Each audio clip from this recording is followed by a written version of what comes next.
The 2026 Formula One season was supposed to be a fresh start, a clean slate where Red Bull Racing under the new Red Bull Powertrains banner could begin its journey to the top. Instead, after just 3 races, the dream is looking more like a nightmare. The team is struggling, the car is difficult, and their star driver Max Verstappen is making no secret of his immense frustration after a disastrous weekend at the Chinese Grand Prix, which saw him retire from the race with a mechanical failure.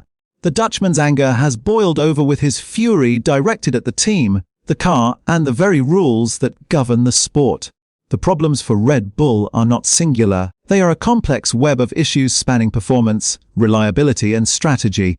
The most glaring issue is the car itself, the RB22. After a shocking qualifying session in Shanghai, where he could only manage 8th place, Verstappen did not hold back. He described the car as completely undrivable. Yay! Damning assessment from a driver known for his ability to tame even the most difficult of machines.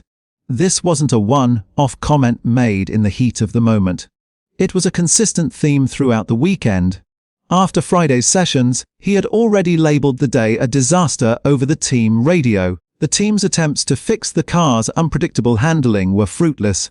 The issue isn't a simple case of understeer or oversteer. It's both. A car with no consistent balance that the driver can lean on. "I cannot push at all because the car doesn't let me," he explained. "That's why I don't really feel in control of the car. It's not how it should be." This lack of control is a far cry from the dominant machinery Verstappen has been accustomed to, and it's clearly taking its toll. Adding to the handling is a significant weight problem. Reports from the paddock, specifically from Germany's F1 Insider, suggest the Red Bull is around 10 kilograms overweight. In a sport where every gram is counted, this is a massive handicap, costing the team an estimated 3/10 of a second per lap.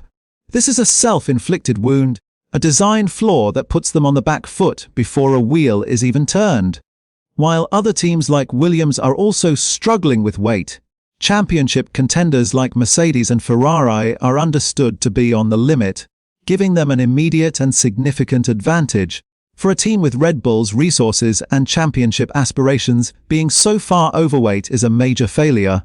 Then there is the power unit, the first ever designed and built in-house by Red Bull Powertrains with support from Ford.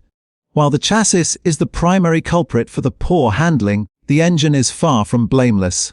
Reliability has been a major concern from the very start. Verstappen's teammate Isaac Haijar suffered a power unit failure in the opening race in Australia, and Verstappen himself was forced to retire in China due to an ERS coolant failure. These are not minor teething problems.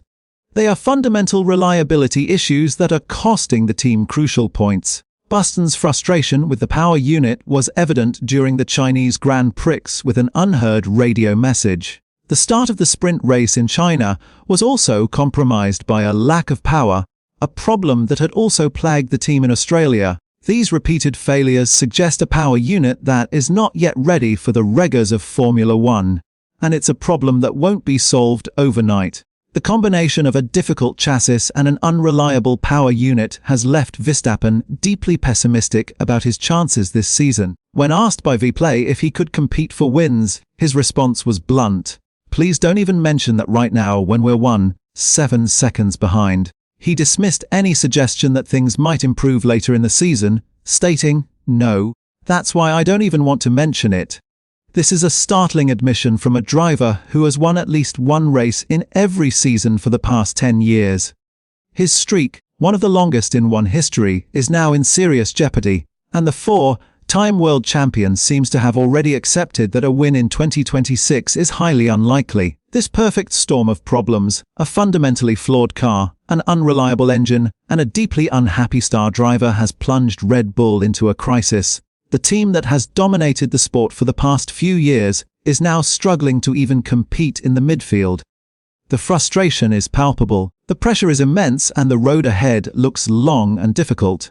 The fury of Max Verstappen is not just the anger of a driver having a bad weekend. It is the roar of a champion who sees his chances of success slipping away, and he is demanding answers from a team that for the first time in a long time seems to have none. The frustration is not just about a single bad race. It is the culmination of a weekend, and indeed a season where nothing has gone right. The Chinese Grand Prix weekend was a microcosm of Red Bull's 2026 struggles. From the very first practice session, the alarm bells were ringing. Verstappen's declaration of the weekend being a disaster after Friday was not hyperbole. It was a stark assessment of a car that refused to respond to any setup changes. The team's engineers worked tirelessly, turning the car upside down in search of a solution, only to find that their efforts made zero difference. This is a deeply worrying sign for a team renowned for its technical prowess and ability to solve problems on the fly. The fact that they are seemingly lost in the dark, unable to diagnose or fix the fundamental flaws of the RB22 speaks volumes about the depth of their current crisis. The on-track struggles are being amplified by the off-track narrative. The departure of legendary designer Adrian Newey, the architect of their previous championship-winning cars, is now being felt more acutely than ever. Without his genius to guide the design philosophy, the team appears to have lost its way. The RB22, the first car designed without his direct input, is a testament to his absence.